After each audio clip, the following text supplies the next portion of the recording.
Welcome to The Real Authority. Today I'm talking about Bring Her Back, Danny and Michael Philippou's follow-up to the horror gem Talk to Me. Basically sees a brother and a sister going to a new secluded home after their father dies, and the two find themselves in the middle of a scary ritual, especially regarding their new foster mother.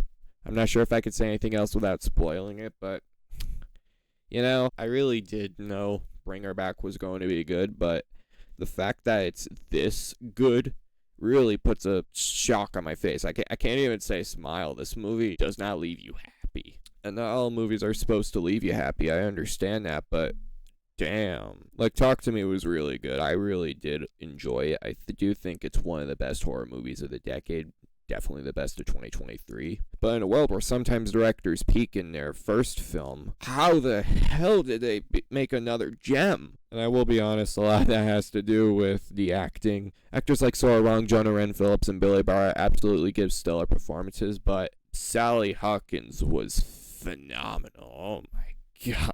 She was so creepy as Laura. I was not expecting her to be this good. This is a performance that should win an Oscar, but in a world where the Oscars usually do not nominate horror movies, like last year was probably one of the only exceptions, I do feel like Sally Hawkins is worthy of consideration. She was menacing. And the fact is, you can understand where she's coming from a little bit, but that's masked under the weight of the terrifying nature she has. She was standout. Also, Danny and Michael Philippou absolutely killed it in their directing. I think we knew that they would. I mean, this was one of the most anticipated horror movies of 2025 for a reason. And they absolutely proved that they are now a one-hit wonder. They are here to stay. And I absolutely am excited to see what they do next. Absolutely solid writing from Bill Huntsman and Danny Philippou, too. They absolutely wrote a very powerful script. And the insane part is the horror in the movie is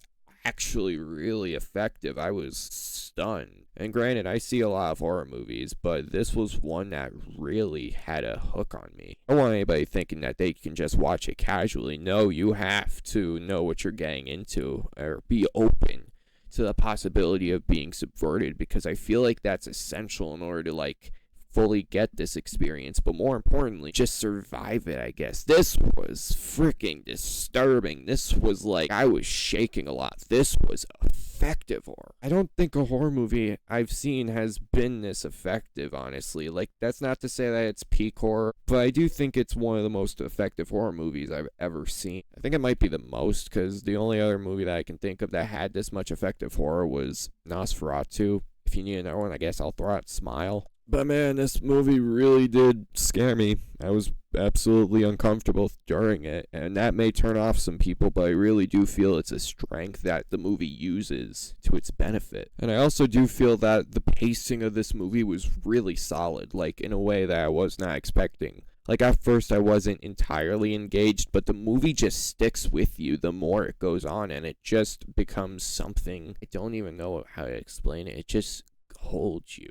It has a hold on you that really does not let go of you. And I think that phenomenon will be there after the experience. I mean, it'll be there throughout. Only a few moments to breathe. And just when you think you're in a safe zone, a few minutes, maybe even seconds later, you're just back to that state of fear that not a lot of horror movies bring you back to, which is just really surprising. I'd be an idiot if I forgot to mention Aaron McLisky's cinematography. That was also great, and increasing the intense atmosphere so beautifully. Overall, Bring Her Back is probably the best horror movie of the year. I don't know, Sinners is just such a high bar to meet, so I may still be biased about that. For judging this movie on its horror alone, though, this is the one to beat for horror movies in 2025.